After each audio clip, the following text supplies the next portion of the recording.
네, 김과장의 시사 속풀이 3인칭 시사 시점 김과장의 김민하 시사평론가 나오셨고요. 김과장의 장윤선 정치 전문 기자 나오셨습니다. 두 분 안녕하세요. 네, 안녕하세요. 네, 유튜브로 저희 모습 생중계되고 있으니까요. 유튜브 MBC 라디오 시사 채널로도 함께 해주시면 감사하겠습니다. 지금 문재인 대통령이 시민들과 인사를 나누면서 퇴근 하고 계시다고 하는데요. 계속 이동 중인데 인파가 엄청나다는 그런 이야기를 제작진이 전해주고 있습니다. 네, 김민하 평론가 어떤 이슈 준비해 주셨습니까? 지금 말씀하신 이제 그겁니다. 네. 아, 그겁니까? 임기 마지막 날, 네. 내일도 해는 뜬다.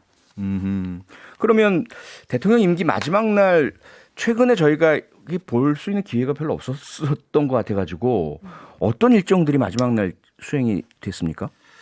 오늘 이제 이른 아침부터 문재인 대통령은 김정숙 여사와 함께 서울 동작구 국립서울현충원을 찾아서 네. 승국 선열과 호국영령 추모를 했고요. 예. 그다음에 뭐 효창공원에서 이제 임시정부 요인들하고 독립유공자 묘역 참배라든가 이런 일정들을 수행을 했고 네. 오전에 이제 퇴임 연설을 진행을 했습니다. 예. 오후에는 또 외교 일정이 있었는데요. 할리마 야콥 싱가포르 대통령, 왕치산 중국 국가부주석 등을 접견을 하는 일정인데 네. 그래서 오후 6시까지 이렇게 꽉 찬 일정을 수행을 하고 아하. 중간중간 참모진들하고 회의도 다름없이 했다고 하고요. 예. 그리고 이제 청와대 직원들과의 마지막 인사를 끝으로 이제 청와대를 이제 퇴근을 하고 있는 겁니다, 지금. 그래서 네. 이제 분수대까지 걸어가지고 퇴근을 하는 과정에 시민들하고 자연스럽게 만나는 과정이 지금 진행 중인 것이죠. 네. 그리고 나서 이제 서울 모처 이건 뭐 공개할 수가 없는 거겠죠. 비밀이죠. 네, 보안상. 예. 서울 모처에서 하룻밤을 보내게 되고 이거는 윤석열 당선인이 내일부터 청와대 개방한다고 했기 때문에 먼저 이제 좀 일찍 나가주는 거죠. 예. 모처에서 하룻밤 보내고 내일 국회에서 열리는 20대 대통령 취임식에 참석을 하게 됩니다. 아하. 그리고 이 일정 끝내고 낮 12시 서울역에서 KTX를 타고 사저가 마련되어 있는 양산 평산마을로 이동을 하는 게 이제 문재인 대통령의 마지막 일정이다라고 볼 수가 있겠죠. 네. 사실 우리 역사에서 잘 못 보던 장면이죠. 그런 기억이 나는 게 별로 없어요. 처음인 네. 것 같아요. 그리고 그렇죠? 지지율 40%가 넘는 대통령도 87년 6월항쟁 이후 첫 번째 대통령이기도 하고요. 예. 그러니까 전임 대통령인 박근혜 전 대통령이 이제 탄핵으로 물러났기 때문에 네. 대체로 이제 감옥에 가서 네. 형을 치르거나 뭐 이런 대통령을 받고 예. 사실 노무현 대통령이 이제 그냥 시민으로 돌아간 최초의 대통령이었다라고 평가할 수 있는데 네. 사실 검찰 수사나 뭐 이런 것 때문에 이명박 정부에서 굉장히 혹독한 시련을 당하셨고 결국 그렇게 그렇죠. 돌아가시게 된 상황이기 때문에 네. 국민들 입장에서 마지막 떠나는 대통령의 퇴근길을 함께하는 건 되게 좋은데 저는 이제 후보 시절부터 같이 취재를 했었던 기억이 나는데 그때 광화문 대통령 시대를 열겠다고 하셨어요. 맞아요. 그러면서 네.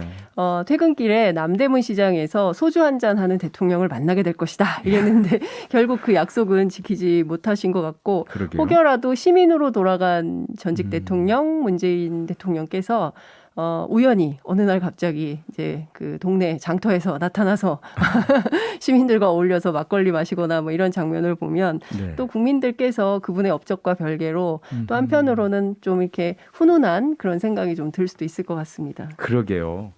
자, 뭐 그 일정 쭉 말씀해 주셨는데 그 중에서 특히 좀 의미가 있는 것이 퇴임 연설 아니겠습니까? 어떤 내용들이 좀 담겨 있습니까? 일단 이제 대통령으로서 무거운 짐을 내려놓는다. 네. 그동안 과분한 사랑과 지지로 성원해 주신 국민 여러분께 무한한 감사의 말씀을 드린다라고 밝혔는데 예. 이 국민을 한껏 지켜 세우는 그런 내용이었습니다. 그래서 위대한 국민들과 함께한 그런 영광의 시간들이었다라는 거고요. 예. 그리고 그동안 이제 임기 중에 있었던 여러 사건들이 있지 않습니까? 촛불 시위의 결과로 이제 좀 시작을 해서 뭐 평창 동계올림픽도 같이 치르고 특히 이제 코로나19에 국민들하고 같이 대응하는 과정이 있었는데 네. 이게 다 국민들이 이렇게 앞장서고 그다음에 좀 위기를 함께 극복하려는 이런 마음을 모아주지 않았으면은 불가능했을 것이고 이 덕택에 국격이 높아졌다. 이 점을 이제 연설을 통해서 감사한 마음을 표현을 했고요. 예. 차기 정부에도 나름대로 당부와 이런 뭐 조언을 남겼습니다. 이 네. 퇴임사에서. 그래서 차기 정부는 선거를 치르면서 아무래도 감정의 골이 국민들 사이에 깊게 패여 있는데 이것을 좀 메워야 되겠고 그리고 국민 통합을 위해서 힘을 써달라라고 얘기를 했고요. 네. 정책적으로 특히 이제 남북관계 개선 문제에 대해서 대화를 포기하지 말고 이제 대화를 재개하는 쪽으로 이제 힘을 써야 되겠고 그리고 평화 그리고 비핵화를 제도적으로 안착시키는 것에 노력을 해달라라고 특별히 주문을 했습니다. 네.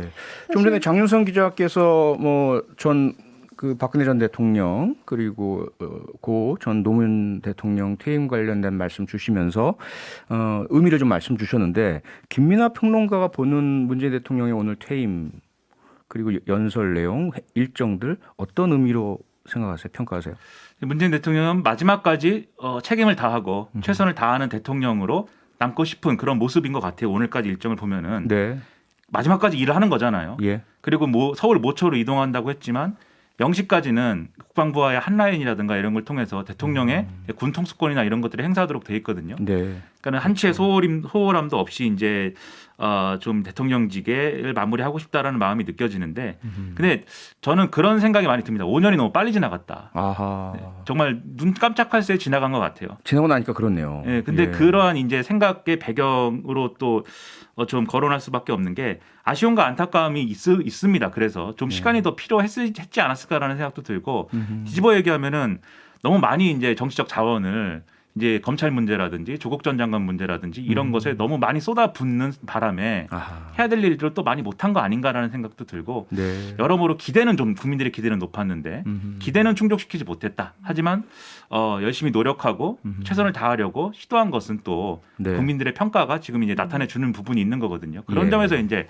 아쉽고 안타까운 기분이 드는 거죠. 네. 저는 다른 거는 차치하더라도 두 가지가 아쉬운데 예. 하나는 아마 국민들께서 굉장히 영상으로 요맘때면 꼭 생각날 장면이 있다면 그건 바로 도보다리 회담이 아닌가 싶습니다. 예. 그래서 사실은 문재인 정부 초반에 남북 관계에 있어서 상당히 큰 진전을 이룰 것이라는 기대가 있었지만 기대가 컸죠. 그 예, 당시에. 그러나 결과적으로는 이제 트럼프 대통령의 어쨌든 미국의 국내 정치에 예. 이용당하고 뭐 이러면서 결과적으로는 좀 큰 성과 없이 마무리된 것에 대한 헛헛함 이게 굉장히 클 것 같고 네. 그리고 향후 윤석열 정부에서 이 남북 관계를 어떤 방식으로 풀어나갈까 원칙 있는 대북 관계라고 했기 때문에 아마도 기존의 문재인 정부의 노선과는 전혀 다른 방향으로 할 가능성이 높기 때문에 네. 경우에 따라서는 긴장이 높아지는 한반도가 되지 않을까에 대한 우려가 좀 있는 것 같고요. 예. 또 하나는 개인적으로 정말 안타까운 게 국민청원 게시판이 오늘 낮 12시로 문을 닫았습니다. 운영을 종료했는데요. 그랬다면서요. 사실 잘 몰랐던 얘기들이 국민청원 게시판을 통해서 정말 억울한 사연, 국민들이 모두 분노했던 사연, 뭐 이런 것들이 굉장히 눈물과 한숨과 분노와 막 이런 것들이 농축된 공간이 바로 국민청원 게시판이었는데 이제 그렇죠. 윤석열 정부에서는 운영 안 한다는 거잖아요. 그래서 국민들이 이제 어디 가서 하소연할까 이거에 대해서 조금 안타까움이 큽니다. 네. 초청원의 뉴스사이킥에 많이 호소를 하게 해주세요. 라디오 신문고가 있으니까요. 라디오 신문고 많이 그렇군요. 읽으시기 바라겠습니다. 네. 몰랐습니다. 죄송합니다. 아니 근데 김민하 평론가 조금 전에 이제 모초로 저희 잠시 그 광고 듣고 바로 돌아오겠습니다. 네, 김 과장의 시사 속풀이 3인칭 시사 시점 김민하 시사평론가 장윤선 정치전문기자 두 분과 함께하고 있고요. 자, 이번에는 그러면 장윤선 기자가 준비한 이슈로 넘어가 볼까요? 어떤 거 준비하셨습니까? 네, 그 초미의 관심사였습니다. 한동훈 법무부 장관 후보자 인사청문회 현장을 좀 다뤄보려고 합니다. 네, 그야말로 뜨거웠고 지금도 지금도 있는 진행 중이죠. 예, 뜨겁고 있는 중이죠. 뜨겁고 있는 중인 불타고 있습니다. 네. 불타는 정도군요. 한동훈 후보자 인사청문회 너무 이제 많지만 조금 정리를 해서 어떤 분위기였는지 말씀 좀 해주시죠. 네, 일단 오전 질의는 그 자료 제출이 충분하지 않다. 네. 너무 그 중요한 자료들을 빼놓고 하고 있다. 그래서 자료 제출 누락 문제하고 예. 그리고 한 후보자의 인사말 가운데 검수완박이라는 표현이 들어가 있었습니다. 네. 지금 만들어진 법안은 검수완박도 아니고 검수덜박 수준인데 예. 법무부 장관도 아니고 후보자가 검수완박이라는 표현을 쓴 것 자체가 지금 싸우자는 거냐라는 이제 의원들의 비판이 있어서 고성이 오가면서 계속적으로 의사진행 발언이 있어서 오전에는 한 후보자가 전혀 입을 열지 못했습니다. 그러나 오후 들어서는 본격적인 질의가 시작이 되면서 적극적으로 자신에게 제기됐던 문제에 대해서 적극적으로 반박하면서 자기 논리로 세게 방어하는 모습을 보였습니다. 예. 자기 논리로 세게 방어했다라고 말씀을 주셨는데 가장 좀 핵심적인 방어 내용 조금 네. 소개를 해 주실까요? 사실상 한동훈 후보자의 딸 스펙과 관련된 스펙 네. 의혹과 관련된 청문회라고 해도 과언이 아닐 정도로 네. 그 딸 스펙 의혹과 관련된 내용이 굉장히 많이 있었는데요. 음흠. 뭐 제기된 의혹들은 너무 많고 이미 뉴스에 굉장히 많이 나왔기 때문에 많이 보도됐죠. 예, 예. 그래서 뭐 특별하게 정리를 하기보다는 한 후보자가 어떻게 반박을 했는지에 대한 설명을 좀 드리는 걸로 정리를 하려고 네. 합니다. 네. 조국 수사와 계속 비교를 굉장히 많이 하는데 예. 그러면 당시에 검찰이 이 사건 수사를 하지 말았어야 됐느냐라고 오히려 역공을 퍼부었습니다. 하하. 그리고 관련해서 자꾸 사과하라고 하는데 이것은 사과할 일이 아니다라고 확실히 못을 박았습니다. 네. 그리고 여러 가지 의혹 가운데 그 한동훈 후보자 딸, 그러니까 엄마, 그러니까 네. 부인이죠. 부인의 엄마 친구 기업으로부터 이제 노트북 기증 예, 예. 받아가지고 50대 네. 기부했다. 뭐 이거 관련해서 얘기가 나왔는데 예. 이거에 대해서도 조금 논란이 있을 만한 발언을 했어요. 어떤 거죠? 이제 한동훈 후보자의 워딩입니다. 예. 딸이 해당 기업에서 불용 용도의 노트북을 기부받아서 취약계층 아동들에게 쓰이도록 한 것인데 이게 나쁜 일이냐, 좋은 일 아니냐. 어차피 버릴 폐기용인데 아이고. 이 노트북 취약계층 아이들이 쓰게 하는 게 낫지 않냐라는 얘기를 했습니다. 근데 사실 이 얘기는 듣기에 따라서는 상당히 불편함 그러네요. 요소가 있는 그러네요. 발언이 아닌가 싶고요. 차별과 무시의 의미가 많이 이렇게 좀 들리네요. 뭐 이제 그런 지적이 나올 수 있죠, 예, 실제로. 그리고 예. 이제 김용민 의원이 자녀 스펙 의혹과 관련해서 이미 제기된 것만 10가지가 넘는다. 이제 그러면서 노트북 기부는 제3자 뇌물죄에 해당하고 그다음에 표절이나 대필 의혹과 관련해서는 업무방해나 저작권법 위반 소지가 있다. 네. 그래서 수사 대상이다라고 혹시 수사 대상이라고 생각하지 않냐라고 질문을 했습니다. 네. 관련해서 한 후보자는 입시에 쓰이지도 않았다. 왜냐하면 이 학생이 아직 고등학교 2학년이기 때문이죠. 아직은 그렇죠. 그리고 앞으로 쓰일 계획도 없는데 그걸 가지고 수사 언급을 하는 것은 과한 거 아니냐라고 선긋기를 했습니다. 소위 예비 음모 처벌 불가론이란 주장을 하면서 사실상 이것은 문제가 되지 않는다라고 얘기를 했는데 네. 듣기에 따라서는 그렇지 않다.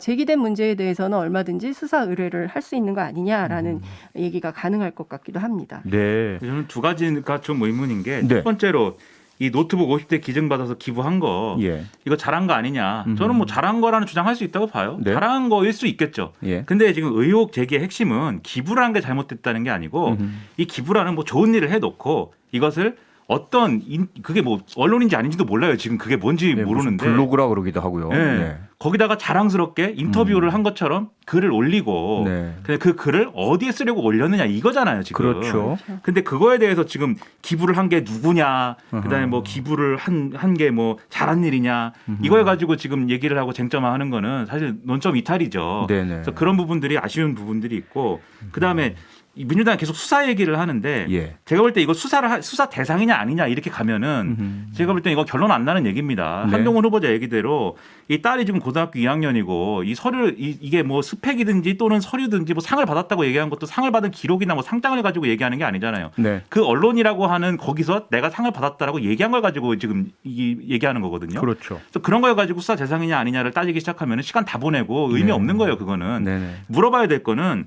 이 한동훈 후보자 법무부 장관 후보자인데 법무행정을 책임져야 되는 사람인데 그렇죠. 자기 딸의 입시와 관련돼서 본인은 자꾸 몰랐다고 하는데 대부분의 이런 문제가 발생하면 후보자들은 난 아빠여서 몰랐다고 하는데 그것도 맞습니까? 아무튼 그렇지 않죠. 몰랐다고 하는데 네. 이런 방식으로 편법적으로 자기 딸이 스펙을 쌓아가지고 부의 대물림이든지 지위의 대물림이든지 이런 것을 세습을 시도하고 네. 이런 삶을 살았던 거에 대해서 어떤 가치관을 갖고 있는 거냐 당신은 그렇죠. 법무부 장관에 맞는 거냐 그게 이걸 물어봐야죠. 네네. 근데 그런 게 실제 아니라 그런 거의 얘기가- 제가 조금만 더 네. 말씀드리면 네. 거의 그냥 조국 전 장관에 대해서는 그렇게 수사하고 그렇게 해놓고선 당신은 왜 이렇게 했느냐 뭐 이런 수준의 얘기만 지금까지는 된 것 아하. 같아서 네. 그 부분이 저는 아쉬워요 지금. 네, 물론 저도 이제 그 부분이 상당히 아쉽고 사실은 예. 그게 쟁점이 아니라 말씀하신 대로 이 스펙을 왜 쌓았냐, 이 스펙을 쌓아서 어디로 가기 위한 것이었냐. 결국에는 이제 명문대학에 입시를 하기 위한 것일 가능성이 굉장히 높은 것이고요. 그 네. 입시한 다음에 그 다음에 똑같이 말씀하신 대로 고위공직자가 될 수도 있고 또 주요 기업에 취업을 해서 뭐 많은 돈을 벌려고 할 수 있는 것이죠. 그런데 문제는 우리 정치가 이런 시스템으로 계속 가기 시작하면 결국엔 여기에서 소외되는 그냥 평범한 시민들, 아예 이런 엄마 찬스, 아빠 찬스, 이모부 찬스 쓸 수 없는 우리 평범한 학생들은 그럼 어디 가서 무슨 찬스를 누릴 수 있단 그게 말입니까? 제일 큰 문제죠. 이 부분을 그게. 고위공직자들이 스스로 반성하고 맞습니다. 내가 그동안 이렇게 한 것에 대해서 잘못했다. 네.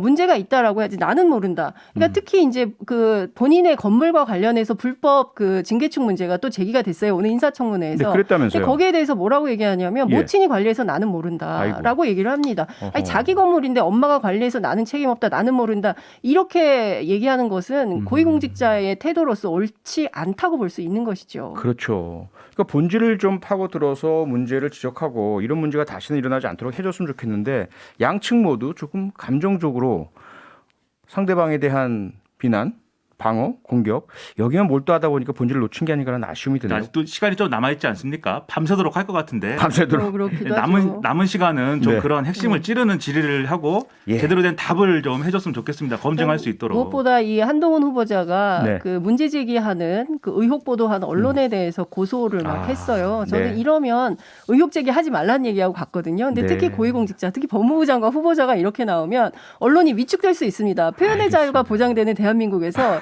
네. 이런 것은 옳지 않다. 이런 말씀을 강조해서 드리고 네. 싶습니다. 지켜보겠습니다. 김과장의 시사 속풀이 3인칭 시사 시점 여기까지 하겠습니다. 김민아 시사평론가 장윤선 정치 전문 기자 고맙습니다. 수고하셨습니다. 감사합니다. 평일 저녁 6시 5분에 여러분을 찾아갑니다. MBC 라디오 표창원의 뉴스 하이킥.